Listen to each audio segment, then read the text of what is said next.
Hi hello അസ്സാം വലൈക്കും. അപ്പോൾ ഇന്നത്തെ വിശേഷം ഒന്ന് കണ്ടു നോക്കിയാലോ. ഒരുപാട് നേരം തല പുകഞ്ഞ് ആലോചിച്ചതിന് ശേഷമാണ് ഞാൻ ഈ ഒരു അപ്പം പാരുന്നത്.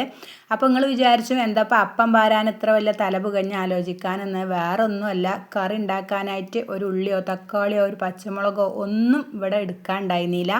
അപ്പോൾ പിന്നെ തല പുകഞ്ഞ് ആലോചിക്കണമല്ലോ, കറി ഇല്ലാതെ കുട്ടികൾ തിന്നൂല. അപ്പോൾ പിന്നെ തല പുകഞ്ഞ് ആലോചിക്കല്ലാതെ ഒരു നിവൃത്തിയില്ല. അപ്പോൾ ഏതായാലും ദോശ, ഈ തല പുകഞ്ഞ് ആലോചിക്കണ എല്ലാ ദിവസവും ഇതന്നെയാണ് പതിവ്, ഈ ദോശ പാരുക. ഞാൻ ഈ ദോശ പാർന്ന് കഴിയണോട് കൂടി ഇതാ നമ്മളെ ചിക്കൻ ഇവിടെ കൊടുന്നിക്കണ്. ചിക്കൻ എന്ന് പറഞ്ഞാൽ ഇതിപ്പോൾ നമ്മളിവിടെ ഓടിപ്പാഞ്ഞ് നടക്കണ ഒരു കോയിനെ പിടിച്ച് അറുത്ത് ചട്ടിയിലാക്കിയതാണ്. പാവം കോയി കിടക്കണുണ്ടല്ലേ. അപ്പോൾ അതാ ഞാൻ ചട്ടിനിയാണ് പിന്നെ ഉണ്ടാക്കിയിരിക്കണത്. ഇതിക്കൊരു പച്ചമുളകൊന്നും ഇട്ടിട്ടില്ല. കടുകും ഉപ്പും 2 കരിവേപ്പിൻ്റെ ഇല ഇട്ടുകാണ്ട് ഒരു ചട്നി അവിടെ ഉണ്ടാക്കി വെച്ചേക്കണം. അപ്പോൾ കുട്ടികൾക്ക് അതാണ് കൊടുക്കുന്നത്. ഇതങ്ങോട്ട് ആയപ്പോത്തിന് പിന്നെ ആലോചന ആയി സ്കൂൾക്ക് ഇനിയിപ്പോൾ എന്താ കൂട്ടാൻ കൊടുക്കുക എന്നുള്ളത്. കാരണം പച്ചക്കറി ഇല്ലല്ലോ. അപ്പോൾ അതാ വീണ്ടും തേങ്ങ എടുത്തുകാണ്ട് ചമ്മന്തിയാക്കി അരച്ചു കൊടുത്തേക്കണേ. ചമ്മന്തി എന്ന് പറയാൻ മാത്രമൊന്നുമില്ല, തേങ്ങയും മുളകും പൊടിയും ഉപ്പും സുർക്കയും കൂടി പാർന്നുകാണ്ട് ഒന്നാണ് കുഴച്ച് കൊടുത്തേക്കണത്. ഓല കണ്ണ് പൊടിയുടെ അപ്പോൾ അതൊക്കെ മതി. അത് കഴിഞ്ഞിക്കാണ്ട് ലിനിമോളെ യൂണിഫോമൊക്കെ ഒന്ന് ഇസ്തിരിടാനായിട്ട് നിന്നേക്കണം. എന്നും രാവിലെ ഇസ്തിരിടുമ്പോൾ ഞാൻ വിചാരിച്ചു ഇതിപ്പോൾ രാത്രി ചെയ്തച്ചാൽ മതിയേനു എന്ന്. വിചാരിച്ചുകൊണ്ട് കാര്യമില്ലല്ലോ, ചെയ്യൂല, അതാണുള്ള പ്രശ്നം. പിന്നെ ഇതാ ഓളയും കൂടി മാറ്റിയാണ് പറഞ്ഞയച്ചുകാണ്ട് വേണം നമുക്ക് ബാക്കിയുള്ള പണിക്കൊക്കെ നിൽക്കാൻ. അപ്പോൾ ഇതാ ഓല പറഞ്ഞയക്കണ പരിപാടിയിലാണ്. മറ്റോ പിന്നെ സോനുവിന് പിന്നെ നമ്മൾ മാറ്റേണ്ട ആവശ്യമൊന്നുമില്ലല്ലോ. ആൺകുട്ടി അതാണ് മുടി കെട്ടാനും കാര്യങ്ങളൊന്നുമില്ലല്ലോ. അവർക്ക് പിന്നെ മുടി കെട്ടിക്കൊടുക്കലും കാര്യങ്ങളൊക്കെ ചെയ്യണം. ഈ മുടി കെട്ടണ കാര്യത്തിലാണ് ഞാനും ഓളും കൂടി എപ്പോഴും തെറ്റിലിട്ട. ഞാൻ കെട്ടി കൊടുക്കണത് ഓക്ക് പറ്റൂല, ഓക്ക് വേറെ ഏതെങ്കിലും മോഡലിലൊക്കെ കെട്ടണം. ഞാനാണെങ്കിൽ എപ്പോഴും ഈ തിരക്കിട്ട നേരല്ലേ, അപ്പോൾ ഇങ്ങനെയൊക്കെയാണ് കാട്ടിക്കൊടുക്കും. ഓളെ മാറ്റൽ കഴിഞ്ഞ് അപ്പോൾ ഓള് സ്കൂൾക്ക് പോയി. അതിന് ശേഷം നമുക്ക് സാധനങ്ങൾ ഇവിടെ വന്നേക്കണോ. കാരണം കോഴി നമ്മൾ ചട്ടിക്ക് എടുക്കണേ. ആ കോഴിനെ എന്തെങ്കിലുമൊക്കെ ഒന്ന് കാട്ടണമെങ്കിൽ അതിക്ക് ഇടാൻ എന്തെങ്കിലുമൊക്കെ ഒന്ന് വേണ്ടേ. അപ്പോൾ ഞാനിവിടെ ഒന്നുമില്ല, ചിക്കൻ ഇവിടെ ഉള്ള കോഴിനെ ഓടി നടക്കണ കോഴിനെ പിടിച്ച് അറുത്തതാണ്. അതുകൊണ്ട് കാര്യമില്ലല്ലോ, അതിക്ക് ഇടാനൊന്നുമില്ലാതപ്പോൾ അത് റെഡി ആവില്ലല്ലോ. അപ്പോൾ ഞാനത് പറഞ്ഞപ്പോൾ സാധനങ്ങളൊക്കെ പോയി കൊണ്ടുവന്ന് തന്നിട്ടുണ്ട്. കൊണ്ടുവന്നപ്പോൾ ഇതാ എല്ലാ ഐറ്റംസും ഉണ്ട് കേട്ടോ. ഓയിലൊന്നും നമുക്കിവിടെ ഉണ്ടായിരുന്നില്ല. പാല്, ഓയിൽ, കുട്ടികൾക്കുള്ള പായം, പച്ചക്കറി ഉപ്പേരിക്കുള്ളതും എല്ലാം കൊണ്ടുവന്നേക്കണം. പക്ഷെ ഇന്ന് ഞാൻ ഉപ്പേരി ഒന്നും ഉണ്ടാക്കണില്ല. കാരണം ഈ സാധനങ്ങളൊക്കെ കിട്ടിയപ്പോൾ ഇതിന് 11:30-12 മണി ആയിക്കണു. പിന്നെ നമുക്ക് ഇനിയിപ്പോൾ ഇവിടെ ഈ ഉപ്പേരി ഒന്നും വെക്കാനുള്ള ടൈം ഇവിടെ ഇല്ല. മുരിങ്ങാക്കായും കൊണ്ടുവന്നിട്ടുണ്ട്. അപ്പോൾ അതാ ചോറ് ഞാൻ ആ നേരം കൊണ്ട് തന്നെ ഇവിടെ വെച്ച് ഊറ്റിയിട്ടുണ്ടായിരുന്നു. പിന്നെ ചിക്കൻ കറിക്കുള്ള സാധനങ്ങളൊക്കെ കൊണ്ടുവന്നപ്പോൾ ഉള്ളിയും തക്കാളിയൊക്കെ കൊണ്ടുവന്നപ്പോൾ അതാ ചിക്കൻ ഇവിടെ അയക്കണം. പാവം നമ്മൾ കോഴി ഇതിൽ ഓടി നടക്കണ കോഴി. അപ്പോൾ ഇതിൽ കിടന്ന് അങ്ങനെ തിളക്കണത്.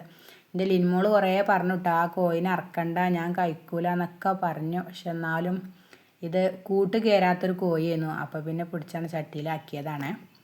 പിന്നെ പണികളൊക്കെ കഴിഞ്ഞതിൻ്റെ ശേഷം ഞാൻ ചോറ് വിളമ്പിക്കണേ. നല്ല പപ്പടം പൊരിച്ചതും ചിക്കൻ കറിയാണ് ഇന്നത്തെ കൂട്ടാൻ. ചോറ് കഴിഞ്ഞുകാണ്ട് ഇതാ ഒരു മധുരം കഴിക്കണ ഒരു പതിവ് എനിക്കുണ്ട്. അപ്പോൾ ഇതാ ഇതിൽ നിന്നെടുത്തുകാണ്ട് കഴിക്കണേ. പിന്നെ ഇവിടെ പയം പൊരിച്ചിട്ടുണ്ടാണ്. നിങ്ങൾ വിചാരിച്ചു ഇനിയിപ്പോൾ ഉച്ചക്കത്തും കഴിഞ്ഞ് വൈകുന്നേരത്തിന് പയം പൊരിച്ചതെന്ന് വിചാരിച്ചുണ്ടാവും. എന്നാൽ അങ്ങനെയല്ല, നിങ്ങൾക്ക് തെറ്റി. ഇത് രാത്രി 8:30-9 മണിയായിക്കണം ഈ പയം പൊരിച്ചുമ്പോൾ. ഈ പയം ഞാനല്ല പൊരിച്ചേക്കണത്, കുട്ടികളും ഉപ്പിയും കൂടി പൊരിച്ചുണ്ടാക്കിയ പയമാണ്. ലിനുമോള് വൈകുന്നേരം എന്നോട് പറഞ്ഞിനു നല്ല മഴയല്ലമ്മ, നിങ്ങൾക്ക് എന്തെങ്കിലും പയമ്പൊരിയൊക്കെ ഉണ്ടാക്കിക്കൂടേനാന്ന് പറഞ്ഞിനു. പക്ഷെ പയൊന്നും ഇവിടെ ഉണ്ടായിരുന്നില്ല. അപ്പോൾ അത് അതേപോലെ ഉളപ്പാനോട് പറഞ്ഞപ്പോൾ ഓളപ്പം രാത്രി പോയി കൊണ്ടുവന്നാണ് പയം. പക്ഷെ അപ്പം ഉണ്ടാക്കുന്നൊന്നും ഞാൻ കരുതിയിട്ടുണ്ടായിരുന്നില്ല. ഞാൻ പറഞ്ഞു രാവിലെ ഉണ്ടാക്കാമെന്ന് പറഞ്ഞിട്ടുണ്ടായിരുന്നു. രാവിലെ മദ്രസക്ക് പോകുമ്പോൾ ഉണ്ടാക്കി തരാമെന്ന് ഞാൻ അവളോട് പറഞ്ഞിട്ടുണ്ടായിരുന്നു. എന്നിട്ട് ഞാൻ പിന്നെ ഓളെ എഴുതാനും വായിപ്പിച്ചാനൊക്കെ ആയിട്ട് അങ്ങനെ ഇരുന്നു. അപ്പോൾ അതാ അടുക്കളയിൽ ഭയങ്കര ഒച്ചപ്പാട്. ആ ഒച്ചപ്പാട് ഇട്ടുകൊണ്ട് വന്ന് നോക്കിയപ്പോൾ അതാ ഈ രീതിയിൽ പയം പൊരിച്ച് വെച്ചിട്ടുണ്ട്. അപ്പോൾ എന്നോട് പറഞ്ഞു ഒന്ന് രാത്രി ഓർലിക്സും പയമ്പൊരിയാണെന്ന് പറഞ്ഞു. ഞാൻ പറഞ്ഞു നിങ്ങളും കുട്ടികളും കൂടി കഴിച്ചോളി, എനിക്ക് പിന്നെ ചോറില്ലാഞ്ഞാൽ പറ്റൂല. ചോറ് ഇവിടെ ഉണ്ട് കേട്ടോ, ചോറൊക്കെ ഒന്ന് ബാക്കിയായി. പയം പൊരിച്ചിട്ടുണ്ട് പറഞ്ഞിട്ട് എന്താ കാട്ടണോ കണ്ടില്ല. ഇനി ഇതൊക്കെ എനിക്ക് നന്നാക്കാനുള്ളതാണ്. എവിടെയൊക്കെയാണോ അതിൻ്റെ പൊടി ആക്കാൻ പറ്റുക അവിടെയൊക്കെ അതിൻ്റെ മാവ് ആക്കി വെച്ചിട്ടുണ്ട്. ഇനിയിപ്പോൾ അതൊക്കെ കണ്ടപ്പോൾ തന്നെ എനിക്ക് ആകെ ഈറടിച്ചുകൊണ്ടായിരുന്നു കേട്ടോ. അതൊക്കെ പാടെ ഇങ്ങനെ പെരന്നിടുന്ന് കണ്ടപ്പോൾ തന്നെ ഇതിലേറെ നല്ലത് എനിക്ക് പൊരിച്ചാൽ മതിയെന്ന് തോന്നിപ്പോയിട്ടാ. അടുക്കളയൊക്കെ പാടെ അങ്ങനെ കിടക്കണ കണ്ടപ്പോൾ ഓല് ഇപ്പിയും കുട്ടികളും കൂടിയും ഏതായാലും ഓർലിക്സും പയമ്പൊരിയൊക്കെ കൂട്ടി കുടിച്ച് കിടന്നിക്കണേ. പക്ഷേ ഞാൻ ചോറ് തിന്നു. ലാസ്റ്റ് ഇതാ ഈ അടുക്കളൻ്റെ സീൻ ഇങ്ങനെയാണ്. ഇത്രയും പാത്രങ്ങൾ ഇവിടെ ഉണ്ട്. ചോറ് ഒക്കെ ഒഴിച്ച് ഫ്രിഡ്ജ്, ചോറും കൂട്ടാനൊക്കെ ഒഴിച്ച് ഫ്രിഡ്ജിക്ക് വെച്ച പാത്രവും ഒക്കെ ഉണ്ടായിരുന്നു. അതൊക്കെ ഞാൻ എടുത്തേക്കണേ. ഇതാ അടുക്കള ഈ ഒരു രീതിയിൽ നീറ്റാക്കി ഇട്ടേക്കണു. രാത്രി കിടക്കുമ്പോൾ അടുക്കള ഈ ഒരു രീതിയിൽ കാണുമ്പോൾ തന്നെ മനസ്സിന് റാഹത്തിൽ കിടന്നുറങ്ങാൻ തോന്നും.